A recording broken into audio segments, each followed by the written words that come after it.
Behind the design, Rearfoot Valgus post. This client needed a custom orthotic to provide lateral orthotic reaction force on the heel. They prescribed a combination of intrinsic and extrinsic shell variables for lateral orthotic reaction force to address a symptomatic flexible supinated foot.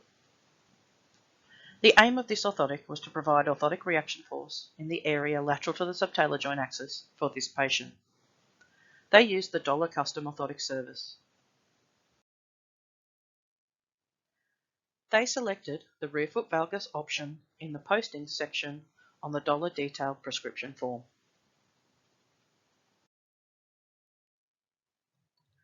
A Rearfoot Valgus, or lateral rearfoot post, is a common prescription variable. The design can be either intrinsic, in the shell, or extrinsic, added to the shell.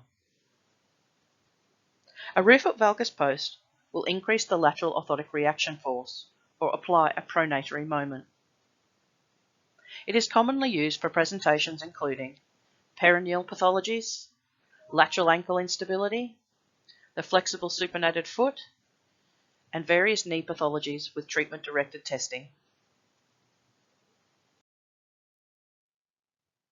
Orthotip. The orientation of the subtalar joint axis can change where and how your orthotic variables are applying force, as per the rotational equilibrium theory. Consider the location of the STJ axis when choosing your prescription variables.